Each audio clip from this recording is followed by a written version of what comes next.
जैसे ही माँ यशोदा को पता चला कि मेरा कृष्ण आया है, कुरुक्षेत्र की गलियों में डोलने लगी, कन्हैया पुत्र कहाँ है तू? अरे 100 साल के बाद ही सही इन नयनों को दर्शन तो दे दे। माँ यशोदा जब रोने लगी, माता यशोदा को रोता हुआ देखा, तब श्याम सुंदर दौड़ करके अपनी माँ को हृदय से लगा लेते हैं। माँ तेरा पुत्र आ गया। भगवान से कहा, कन्हैया क्या तुझे अपनी माँ की याद नहीं आई? बेटा इतने दिन तूने मुझे छोड़ दिया। भगवान ने कहा, माँ मैं आपको छोड़ा नहीं हूँ, हमेशा ही आपका ख्याल रहा है। क्या करूं, दुश्मन बहुत थे। यदि मैं कह के आ जाता, वृंदावन मथुरा से आ जाता, तो जरासंध को पता चल जाता, फिर वो मुझे नहीं आप पर अटैक करता, और मैं नहीं चाहता कि मेरे कारण आप पर गोपियों के प्राण संकट में पड़े। इसलिए भगवान 2 दिन का कह के तो गए, पर वापस नहीं आए, इसलिए क्योंकि भगवान की कमजोरी दुश्मन चाहते थे, फिर भगवान की कमजोरी पर अटैक करते, इसलिए भगवान गए नहीं, मजबूरी थी। माँ को समझाया, हृदय से लगाया, माँ ने गोद में बिठाया, बहुत लाड़ किया, बहुत प्यार किया। और आज भगवान श्री राधा रानी से गोपियों से मिलने गए। सबसे मिलकर जब राधा रानी के पास गए तो राधा रानी बिल्कुल शांत चित्त से बैठी थी और बस आंख बंद करके बस कृष्ण कृष्ण कृष्ण कृष्ण जप रही थी। केवल कृष्ण, उनको नाम में सुख मिल रहा था, केवल कृष्ण। राधा जैसी कन्हैया ने आवाज लगाई, राधा आवाज पहचान गई, आंखें खोलती हैं, सामने द्वारिकाधीश। राधा रानी ने कहा, आओ द्वारिकाधीश। श्याम सुंदर को बहुत बुरा लगा। आपका प्रेमी आपको जो जिस नाम से बुलाता था, आज वो दूसरे ही नाम से बुलाए तो कुछ गड़बड़ है। आज माँ, आज भगवान श्री कृष्ण बोले, देवी राधा आज तुमने हमें द्वारिकाधीश कहा। तब राधा ने रोते हुए कहा, अरे तुम द्वारिकाधीश ही तो हो, अब वो हमारे वृंदावन का नटखट कन्हैया कहाँ रहा? अब तो तुम राजा बन गए। यदि तुम द्वारिकाधीश ना होते तो क्या राधा को छोड़कर जाते? वो कृष्ण, वो मेरा वृंदावन का माखन चोर, वो कभी अपनी राधा को नहीं छोड़ सकता। आप तो द्वारिकाधीश हैं, अब आप बड़े हो गए हैं, अब आप राजा हो गए हैं, और हम जैसी दासियों को भला आप क्यों याद रखेंगे? कन्हैया बोले, राधा ऐसी बातें ना करो, क्या हम आपको भूल सकते हैं? राधा ने कहा, कन्हैया आप कितने भी बड़े हो जाएंगे, द्वारिकाधीश बन जाएंगे, पर ये दुनिया द्वारिकाधीश से प्रसन्न नहीं होगी। ये तो आपकी माखन चोरी की लीला को सुनकर, देखकर और माखन चोर कहकर ही प्रसन्न होगी। आप हमारे प्रेम को भले भूल जाएं, पर हमारा ये प्रेम ये दुनिया के लोग नहीं भुलाएंगे। आज भी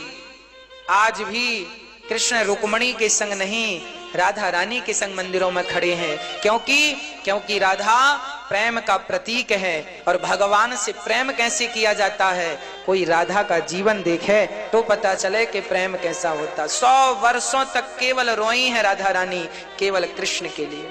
और आज कृष्ण मिले हैं, कृष्ण ने बातें की हैं, और भगवान श्री कृष्ण राधा रानी से मिलकर बातें करके अब भगवान की सारी पत्नियों ने माँ यशोदा से कहा है कि माँ हमें कृष्ण की वो बाल लीलाएं सुनाइए जो गोपियां सुनती हैं, सुनाती हैं। तब भगवान की माँ यशोदा ने कहा, मैं वो नहीं सुना सकती, क्योंकि जब कृष्ण छोड़ कर गए हैं वो विरह का मैं वर्णन कैसे करूं। तब माँ रोहिणी को नियुक्त किया गया, और माँ रोहिणी ने कृष्ण का पूरा चरित्र, कैसे मक्खन चुराते, कैसे मटकी तोड़ते, यहाँ तक तो सब ठीक था। पर जब कृष्ण वृंदावन छोड़कर मथुरा के लिए गए, उस हाल में गोपियों की क्या दशा थी। जैसे पानी निकाल दिया जाए, मछलियों के तालाब से पानी निकाल दिया जाए तो तालाब की मछलियों की क्या हालत होगी, बस वही तड़प इन गोपियों की थी। जब इस तड़प का वर्णन मां रोहिणी ने किया तो सारी गोपियां, भगवान की पत्नियां 16,108 सब रोने लगी। भगवान की वह दिव्य चर्चा सुनकर विरह की रोने लगी। माता रोहिणी ने दरवाजे पर माता को, सुभद्रा को नियुक्त किया था, तुम यहाँ किसी को आने मत देना ताकि कथा में कोई डिस्टर्ब ना हो। तभी श्री कृष्ण आए, बलराम जी आए, रोहिणी कथा सुना रही है, माँ रोक दिया सुभद्रा ने, यहीं रुको। तो दरवाजे में खड़े होकर पास में कृष्ण, बलराम और सुभद्रा तीनों ने भगवान के वह चरित्र को सुना जिस चरित्र को आज तक भगवान ने भी नहीं सुना। अरे भगवान को थोड़ी पता था कि मेरे आने के बाद गोपियों की क्या हालत है, अरे पता तो सब था, भगवान है। पर आज जब माँ के मुंह से सब सुना तो प्रत्यक्ष दिखाई पड़ गया, भगवान का शरीर पिघलने लगा। जब इस प्रेम को देखा, देखिए गोपियों का प्रेम ऐसा था कि 100 वर्षों तक इंतजार किया कृष्ण का, पर कृष्ण का प्रेम ऐसा था कि गोपियों के उस विरह का जब वर्णन सुना तो इतना प्रेम उमड़ा, इतना प्रेम उमड़ा कृष्ण के भीतर कि उस प्रेम के ताप से, जैसे अधिक ताप से लोहा पानी बन जाता है, चांदी सोना पिघल जाता है, ज्वालामुखी में पत्थर पिघल जाता है, आज प्रेम के इतने ताप में आज भगवान श्री कृष्ण पिघलने लगे। उनकी आंखों से इतने आंसू निकले भगवान के कि गोपियों ने मेरे लिए इतने आंसू बहाए हैं, मैं इनका ऋण कैसे चुकाऊंगा। इतना रोए भगवान के, रोते रोते उनकी आंखें पिघल पिघल के निकलने लगी, हाथ पिघलने लगे, पांव पिघलने लगे, सारा शरीर जब पिघलने लगा तब तक मां रोहिणी मां ने अपनी कथा पूरी की। उन्होंने देखा कि श्याम सुंदर अचेत होकर गिर गए, मां रोहिणी दौड़कर आई, गोपियां दौड़कर आई, भगवान की पत्नियां दौड़कर आई। क्या हुआ, देखा तो कृष्ण बिल्कुल आंख नहीं, नाक नहीं, मुख नहीं, पूरा अंग, हाथ पांव कुछ नहीं, सब पिघल गए। मां रोहिणी ने कहा, कन्हैया तुझे क्या हो गया, मैं किस वैद्य को बुलाकर तेरा इलाज कर दूं। तब कृष्ण ने कहा, मां मेरा कोई इलाज ना करो, मैं तो गोपियों का ऋण इस कलयुग में ऐसे ही चुकाना चाहूंगा। यदि द्वापर में गोपियां मेरा इंतजार करती हैं तो अब मैं अपने ऐसे भक्तों का, ऐसी गोपियों का इंतजार करूंगा। उसी हाल में भगवान जगन्नाथ जी खड़े हो गए। भगवान कृष्ण का वही पिघला हुआ शरीर, भगवान ने कहा अब मैं प्रेम की निशानी बनकर इस कलयुग में लोगों को दर्शन देता रहूंगा और लोगों को हाथ बढ़ाकर बुलाता रहूंगा, मेरी शरण में आ जाओ, मेरे पास आ जाओगे तो भवसागर में बच जाओगे डूबने से, मेरी शरण में आ जाओगे तो पार लग जाओगे। आज भी जगन्नाथ भगवान खड़े हैं और हाथ पसारे खड़े हैं। जगन्नाथ भगवान धन्य है, वो प्रेम की निशानी। क्यों जगन्नाथ जी के हाथ नहीं है, क्यों जगन्नाथ जी के पांव नहीं है, क्यों जगन्नाथ जी का मुंह नहीं है, क्योंकि भगवान कृष्ण ही जगन्नाथ बने और प्रेम में उनका पूरा अंग पिघल गया।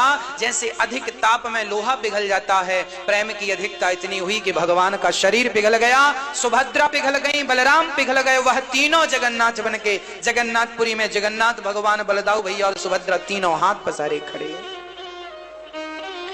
जब भगवान श्री कृष्ण जब गोपियों की चर्चा भगवान सुनते हैं ना, तो भगवान गोपियों के वहीं द्वार पर खड़े हो गए, मेरी गोपियों मैं ऋणी हो गया तुम्हारा, और ऐसे हाथ पसारे खड़े हो गए गोपियों के लिए। बस वही आकृति जगन्नाथ भगवान की है, प्रेम का प्रतीक है जगन्नाथ भगवान, प्रेम की निशानी है जगन्नाथ भगवान। उसके बाद भगवान ने सारी गोपियों को फिर से भेंट किया, सबको हृदय से लगाया, सबको समझाया। उसके बाद भगवान ने अपनी माँ देवकी को उनके 6 पुत्र वापस किए हैं। भृगु जी ने त्रिदेवों की परीक्षा ली है, सबसे बड़े भगवान के पुत्र पौत्रादि अब शाम पेट में कपड़ा बांध के गए हैं कुरुक्षेत्र में, जहां पर संतों ने श्राप दे दिया है, आपस में लड़के मरने का मूसल होगा। सांब कपड़ा पहन के गए स्त्री का, बोले मेरे पेट में बेटा है कि बेटी। संतों का मजाक उड़ाया, संतों ने श्राप दे दिया तुम्हारे वंश का नाश करने वाला मूसल होगा। उसके बाद मूसल को चूरा करके फेंकवा दिया, एक छोटा सा कण बच्चा समुद्र में फेंका, उससे मछली निकल गई और उसी बहेलिये ने पकड़ लिया और उसको मछली को फाड़ा तो उसके अंदर से कील निकली, उसे अपने बाण में लगा लिया, उसी से भगवान को मारेगा। दत्तात्रेय जी के 24 गुरुओं की पावन चर्चा है। प्रभास क्षेत्र गए हैं और सारे यादव आपस में लड़ करके समाप्त हो गए। 125 वर्ष की लीला पूरी हुई। माता गांधारी ने कहा था, कृष्ण मैं तुम्हें श्राप देती हूं कि जैसे मेरे सामने मेरे सारे पुत्र आपस में लड़के मर गए, मेरे सारा पुत्र मर गए, जाओ तुम्हें श्राप देती हूं, तुम्हारा भी वंश आपस में लड़के समाप्त हो जाएगा। यह माता गांधारी का श्राप था, क्योंकि माता गांधारी देखो अपने पुत्र को दोषी नहीं मानती दुर्योधन को, वो दोषी कृष्ण को मान रही है। यही जीवन का चरित्र है। व्यक्ति अपनी गलतियां ना देखकर दूसरों पर उंगलियां उठाता फिरता है, अपने बच्चे की गलतियां ना सुधार कर दूसरों पे आरोप प्रत्यारोप करता रहता है। वही गांधारी माँ है, अपने बच्चे की गलती ना देखकर वो कहती है कन्हैया तुम गलत हो, तुमने बच्चों को मरवाया। चलिए, जो ठीक था सब ठीक है। भगवान ने श्राप को स्वीकार किया। प्रभास क्षेत्र में सारे यदुवंशी आपस में श्राप के कारण आपस में लड़कर, वारुणी पीकर आपस में लड़कर के समाप्त हो गए। भगवान ने सबको परम गति दी। परम धाम ये भगवान का परिकर था, सब भगवान के निज धाम को गए। अंत में माता यशोदा, नंद बाबा, देवकी, वसुदेव सब भगवान के धाम को गए। बलराम जी, भगवान की पत्नियां, गोपियां, राधा रानी सब भगवान का दिव्य परिकर भगवान के शरीर सहित धाम को चला गया। अंत में भगवान के पांव में एक बाण मारा बहेलिये ने। भगवान के प्राण निकलने वाले थे तो भक्तों ने कहा, प्रभु हम आपके बिना कैसे रहेंगे। भगवान बोले, हम जा नहीं रहे, हम इस भागवत में समा रहे हैं। जहां जहां ये भागवत होगी हम वहां वहां प्रकट होकर अपने भक्तों का दुख दूर करते रहेंगे। भागवत में भगवान समा गए। जहां जहां भागवत होगी, जब जब भागवत होगी, जिस जिसके लिए भागवत होगी, भागवत उनका दुख दूर करती रहेंगी। इसलिए कहता हूं कि आप लोग भी अपने पूर्वजों के लिए, अपने कल्याण के लिए, बच्चों के कल्याण के लिए, बच्चों के उत्थान के लिए आप भी भागवत जी का एक पाठ जरूर पोथी करवाइएगा। अभी 17 फरवरी से फिर भागवत जी का पाठ है। भागवत जी स्वयं भगवान है। भागवत सुनने के बाद आज ही हम एक मैया ने आकर कहा, जिन्होंने पिछली बार भागवत जी का पाठ कराया था, उन्होंने कहा, महाराज जी भागवत की कृपा के बाद पिछली बार भागवत जी की पोथी बिठाई, उसके बाद तो हमारा जीवन ही बदल गया। अभी बहुत ज्यादा दिन नहीं हुए पर जीवन में परिवर्तन देखने को मिल रहा है। यही भगवत कृपा है। भागवत सबका कल्याण करती है। मुझे विश्वास है आपका कल्याण करेंगी। धन्यवाद है उन लोगों का जिन्होंने इस भागवत जी में आपने पोथी बिठाई है। पोथी के यजमान जो टीवी से सुन रहे हैं, टीवी के माध्यम से आपका बहुत बहुत धन्यवाद। आप सभी का बहुत बहुत धन्यवाद कि आपने पोथी बिठाई और आपने अपने पूर्वजों का कल्याण किया। आपके पूर्वजों का आशीर्वाद आपको जरूर मिलेगा। भगवान की कृपा पर जरूर होगी। आपका सारा कार्य पूरा हो, आपकी समस्त इच्छाएं पूरी हो। इन्हीं शुभकामनाओं के साथ आपका बहुत बहुत धन्यवाद। और आप सभी जो पोथी यजमान बने हैं, बहुत जल्दी आप चिंता ना कीजिए, आप सभी के यहाँ प्रसाद पहुंचेगा। यहाँ से प्रसाद 2-3 दिन के अंदर आपके लिए पोस्ट कर दिया जाता है। जो लोग नहीं आ पाते उनके लिए यहाँ पर विशेष प्रसाद, जो भागवत जी का प्रसाद है, वह प्रसाद भेजा जाता है। आप वो प्रसाद बड़ी श्रद्धा से खाएंगे, बच्चों को खिलाएंगे। वहां उसमें थोड़ा सा चावल के दाने भी होते हैं, वो श्रेयोदान होता है। वो चावल के 2-2 दाने खुद खा लो, बच्चों को खिलाओ, और बाकी दाने अपने कोठार में, अपने अन्न क्षेत्र में डाल दो, ताकि जहां पे अन्न रखते हैं, ताकि उस अन्न की कृपा से अन्नपूर्णा की कृपा पर हो जाए। वह भागवत जी का विशेष प्रसाद है। तो वो चावल के दाने संभाल के अपने 2-2 दाने सब खा लीजिएगा। नारियल का प्रसाद भी ले लीजिएगा। जो जो प्रसाद आए सबको बांटिएगा। वह भागवत जी का विशेष प्रसाद होता है। विशेष प्रसाद वो चावल श्रेयोदान होते हैं, वह जरूर प्राप्त कीजिएगा। और सबको ही वो प्रसाद पोस्ट किया जाता है। भगवान धराधाम को जब संसार छोड़कर गए तो भगवान के भक्तों ने कहा, कहाँ रहेंगे? तब भगवान ने कहा, मैं भागवत में रहूंगा। अब मैं 7 दिन की कथा की सूक्ष्मता सुनाता हूं। पहले दिन की कथा में भक्ति महारानी का, धुंधकारी का भी दुख दूर हुआ भागवत से। दूसरे दिन की कथा में राजा परीक्षित को संतों ने श्राप दिया। कलयुग 4 जगह पर रहता है। द्यूतम पानम स्त्रिया सोना। कलयुग का पहला ठिकाना है जुआ, इसलिए जुआ ना खेलिए। दूसरा ठिकाना है पानम, शराब ना पीजिए। तीसरा ठिकाना में स्त्रिया, चरित्रहीन मत बनिएगा। चौथा स्थान है मांस, सदा भगवत चिंतन करते रहिएगा। तीसरे दिन की कथा में ध्रुव चरित्र, चौथे जन्मोत्सव, 5वें दिन बाल लीलाएं, 6वें दिन रुक्मणी मंगल, 7वें दिन सुदामा चरित्र के साथ दास ने वाणी को पूरी किया। कथा सुनाने में कोई ना कोई त्रुटि तो रह ही जाती है, पर भगवान का नाम जपने से, प्रार्थना करने से वो भगवान त्रुटि पूरी करते हैं। एक बार सुंदर तालियां बजाइए उन लोगों के लिए जिन्होंने भागवत जी का पाठ बिठाया है। और एक बार सुंदर तालियां हमारी मैया श्रीमती नीता मनोज चौबे जी के लिए, और बहन रानी के लिए सुंदर तालियां। सुशीला मैया, सुशीला शर्मा जी के लिए। बालाजी सरकारी की कृपा से इनका अनुष्ठान वृंदावन की पवित्र धरती पर पूरा हुआ। पीतमपुर से पधारे समस्त भक्तों का बहुत बहुत स्वागत, वंदन, अभिनंदन। मैया जी आप पर बिहारी जी की कृपा बनी रहे। जिस कामना से आपने भागवत जी की है वो कामना बिहारी जी पूरी करें। इन्हीं शुभकामनाओं के साथ दास अनिरुद्ध अपनी वाणी को पूरा करता है। आज एक संकल्प जरूर लीजिएगा, इस कथा को सुनने के बाद आप 1 वृक्ष जरूर लगाएंगे। इसलिए इस दास अनिरुद्ध ने 1 करोड़ वृक्ष लगाने का संकल्प लिया है। 1 करोड़ वृक्ष लगाऊंगा, यह मेरा संकल्प है। ठाकुर जी इसे पूरा जरूर करेंगे। आइए अब भागवत जी का प्रसाद हम सभी लोग पहले आंख बंद करके भगवान से प्रार्थना कर लें। सभी लोग बोलेंगे नाम संकीर्तनम यस्य, नाम संकीर्तनम यस्य। राजा परीक्षित को तक्षक ने डसा है, राजा परीक्षित का भी उद्धार हुआ है। उनके पुत्र जनमेजय ने यज्ञ किया है, यज्ञ से सर्पों ने प्रार्थना की है, तब संतों ने मना किया है, जनमेजय ने यज्ञ को रोका है, भगवान परम धाम को चले गए। बोलिए भागवत भगवान की जय। नाम संकीर्तनम यस्य, नाम संकीर्तनम यस्य। सर्व पाप प्रणाशनम, सर्व पाप प्रणाशनम। प्रणामो दुख समनस, प्रणामो दुख समनस। तम नमामि हरिम परम, तम नमामि हरिं परम्। ओम शांति ही शांति ही शांति ही। बोलो हरे राम राम राम हरे हरे, हरे कृष्ण कृष्ण कृष्ण हरे हरे। हे नाथ, मैं आपको कभी भूलूं नहीं। हे नाथ, मेरे अपराधों को क्षमा करके मुझे अपनी भक्ति प्रदान करें। हे नाथ, आप ही हमारी माँ हो, आप ही हमारे पिता हो, आप ही हमारे बंधु और आप ही हमारे सखा हो। हे नाथ, हम आपकी शरण ग्रहण करते हैं। आप अभी से उन्हें पुकारो और अपना रक्षक, अपना केवल भगवान को मानो। आपका हृदय धड़क धड़क के बस यही कहे कि मेरे तो गिरधर गोपाल दूसरो ना कोई, मेरे तो गिरधर गोपाल दूसरो ना कोई, मेरे तो गिरधर गोपाल दूसरो ना कोई। बस यही कहे आपका हृदय, बस उस एक के सिवा और कहीं ना लगे मन। गोपियां भी कहती हैं आशा रख आएंगे, गोपियों को भी इंतजार है, गोपियों को भी विश्वास है आएंगे वो, है ना। सारी गोपियां कह रही हैं, रोने लगी गोपियां।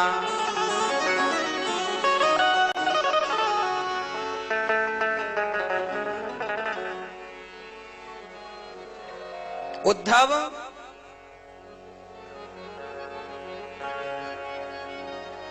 मुझे विश्वास है वो आएंगे। उद्धव ने कहा ना, वो नहीं आएंगे, मैं आया हूं उनका मित्र।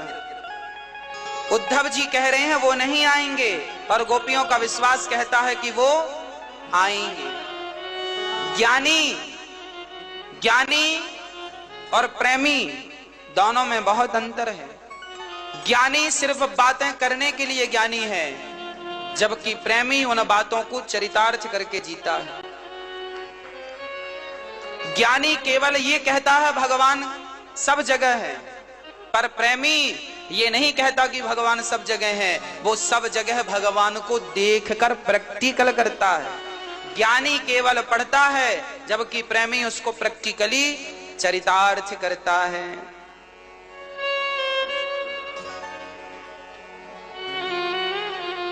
कितनी बढ़िया बात है।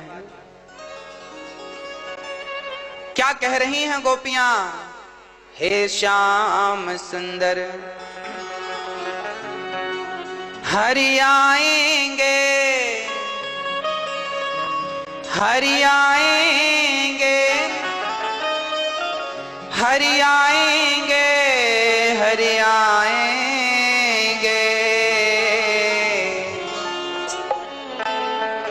आशा रख पगली आएंगे। ये विश्वास है, ये विश्वास है कि मेरा श्याम, मेरे कन्हैया आएंगे जरूर। माता सबरी को क्या था? विश्वास था। हमें कब होगा? हमें कब होगा वो विश्वास? जब हम विश्वास से कहेंगे क्या जानो और तुम्हारा भगवान क्या जाने। क्या जानोगे मोहन तुम प्रेम की भाषा, क्या होती है आशा, क्या होती निराशा। तुम नहीं जान सकते कि प्रेम क्या है। उद्धव जी अब जब राधा रानी का पावन दर्शन करते हैं तब उद्धव जी की आंखें खुल जाती हैं और आज दिव्य चक्षुओं से उन्होंने जब श्री राधा रानी के प्रेम को देखा तो राधा के बाजू में कृष्ण नजर आए, सारी गोपियों के सामने कन्हैया बैठे मुस्कुरा रहे हैं। उद्धव ने कहा, प्रभु ये क्या है, आपके लिए ये गोपियां रो रही थी और आप तो यहाँ बैठे हैं। भगवान बोले, उद्धव तुम्हें अपने ज्ञान का बड़ा अहंकार आ गया था, इसलिए अहंकार को समाप्त करने मैंने भेजा है। तुम ज्ञान के बल पर जान पाए हो मुझे और ये गोपियां प्रेम के बल पर मुझे जान गई हैं। जितना तुम जानते हो उससे 1000 गुना ज्यादा ये प्रेम के बल पर जानती हैं। ज्ञानी पढ़कर जितना भगवान को जानता है, प्रेमी भगवान से प्रेम करके उतना जान लेता है। इसलिए ज्ञान मार्ग नहीं, प्रेम मार्ग अपनाओ, भक्ति मार्ग अपनाओ। इसका अर्थ ये नहीं है कि पढ़ो लिखो नहीं, ज्ञान भी आवश्यक है, पर ज्ञान भी वही आवश्यक है जो ज्ञान भगवान की प्राप्ति करा दे, वही ज्ञान ज्ञान है। जो ज्ञान अहंकारी बना दे वो ज्ञान ज्ञान नहीं है। ज्ञान यदि हमें अहंकारी बना देता है तो वो ज्ञान ज्ञान नहीं है, ज्ञान तो हमें प्रेमी बनाता है। इसलिए आज उद्धव की आंखें खुली। भगवान तो गोपियों से एक क्षण के लिए दूर नहीं, जब ब्रज में लौट कर गए, ब्रज रज में, ये वही वृंदावन है जहां उद्धव जी ने इस रज में स्नान किया। 6 महीने 1 दिन के लिए आए और 6 महीने तक तो गए नहीं। ये वृंदावन है ही ऐसा, जो आता है उसके जाने का मन ही नहीं करता। कोई कितना भी बड़ा आदमी, करोड़पति व्यक्ति, अमीर आ जाए, अरबपति आ जाए, वृंदावन छोड़ के जाने का मन नहीं करता। ये भूमि में आज भी गोपियों का वही प्रेम है, आज भी वृंदावन प्रेम की निशानी बनकर है। भाग्यशाली हैं वो जो जीवन में एक ही बार सही वृंदावन का दर्शन करते हैं, बिहारी जी का दर्शन करते हैं। आप बड़ भागी हैं, सौभाग्यशाली हैं। मैं भी जमाने में बहुत गया भक्तों, पर मुझे जो आनंद, जो शांति मुझे वृंदावन में सबसे बढ़िया यही लगा कि यहाँ ना चाह करके भी कानों में भगवान का नाम पड़ता ही रहता है। आप बैठे बातें कर रहे हैं तो भी कहीं ना कहीं से राधे कृष्ण का शब्द आपके कानों में आ जाएगा। यही है भगवान की कृपा कि इस धाम में यदि कोई आ जाए तो भक्ति ना करना चाहे तो भी उसके कानों में भगवान का नाम पड़ेगा ही पड़ेगा। यहां रिक्शा वाला भी राधे राधे कह के ही साइट मांगता है। किनारे हो जाओ ये नहीं कहता, बाजू हो जाओ ये नहीं कहता, रास्ता दो ये नहीं, भैया राधे राधे राधे राधे। वो रिक्शा वाला भी बस राधे राधे करता है।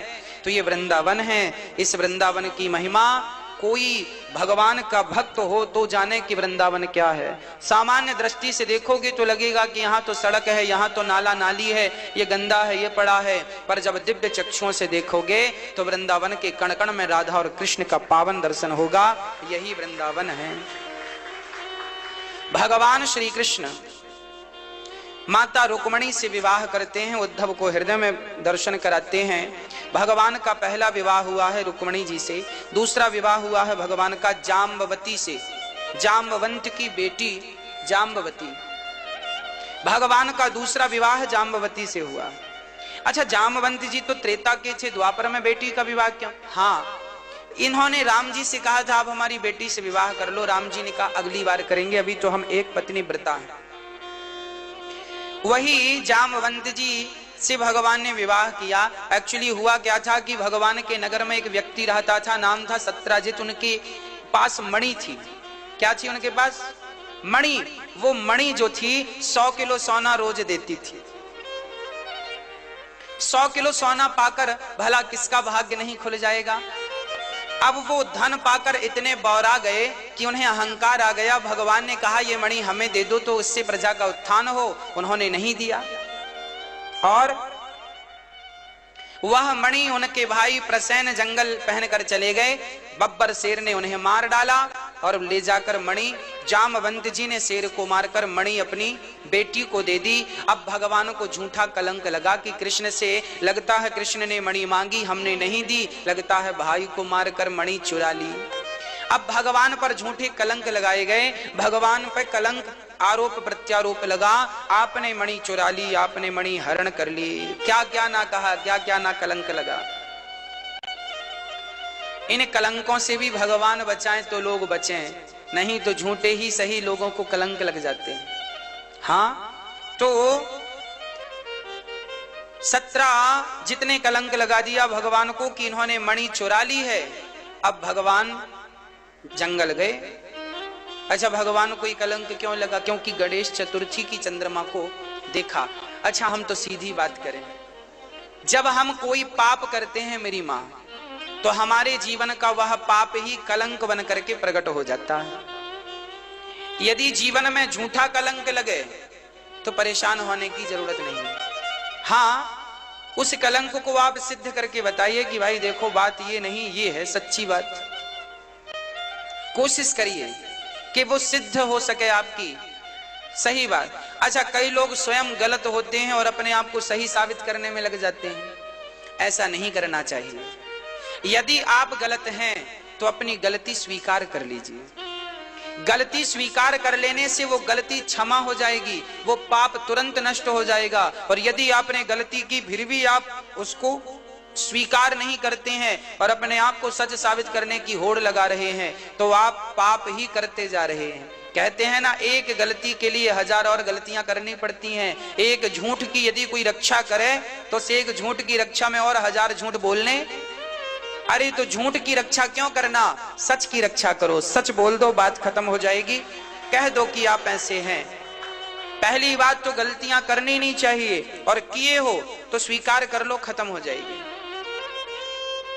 गलतियां तब होती हैं जब आप स्वीकार नहीं करते। इसलिए हमारे यहां हम आपको हमेशा 2 बातें याद कराते हैं, स्वीकार करो और सुधार करो। गलतियों को स्वीकार करो प्लस सुधार करो। पहले स्वीकार करो कि हमने ये गलती की है, और फिर बाद में उसको क्या करो, सुधार करो। आज आपने कौन सी गलत बात कह दी, स्वीकार करो पहले, और स्वीकार करने के बाद उसे कल के लिए सुधार करो।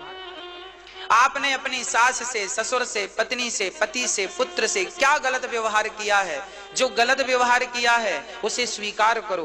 गलती आपकी है तो स्वीकार करो और उसे कल के लिए सुधार करो, बात खत्म।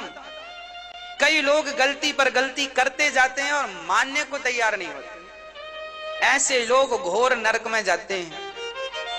आपकी गलती ना स्वीकार करने से भी आपको पाप लगता है। गलती स्वीकार ना करना भी एक पाप है मेरी मां। बात समझ में आ रही है?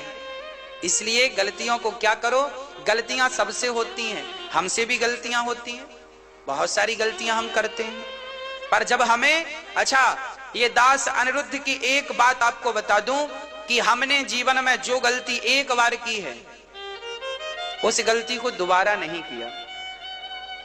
यदि हमने कथा में धोखे से कोई अपशब्द निकल गया हमारे वाणी से जो मर्यादित नहीं था, तो हमें रात में उसका पश्चाताप होगा, राम राम हमने ये बात गलत कह दी, ये बात कहने योग्य नहीं थी।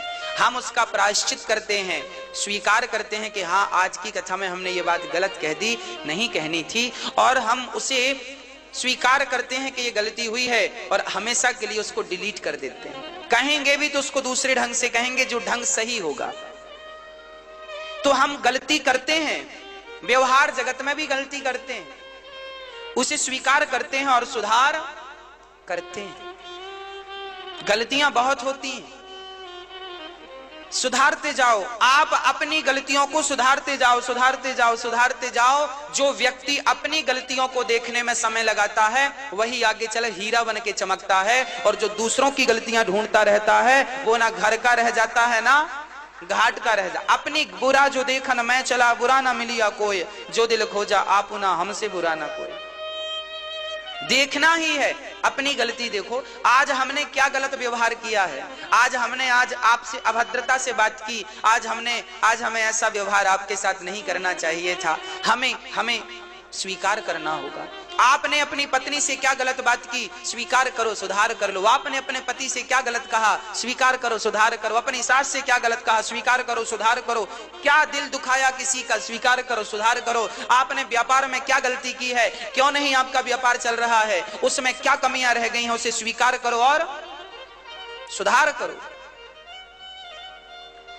व्यापार भी तब चलता है जब आप अपनी गलतियों को स्वीकार करते हैं और सुधार करते हैं, तब व्यापार रफ्तार पकड़ता है।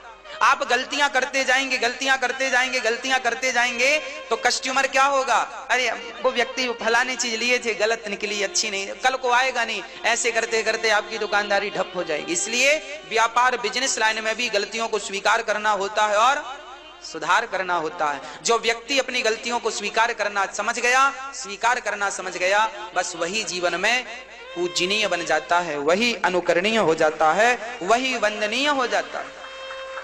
इसलिए अगर गलती रुलाती है तो नई राहें दिखाती है। मनुष्य गलती का पुतला है, ये अक्सर हो ही जाती है। जो गलती करके पछताए उसे इंसान कहते हैं। शैतान तो वो हैं जो गलती करके भी पश्चाताप नहीं करते। इसलिए स्वीकार करो, मेरी दो बातें याद कर लो, स्वीकार करो और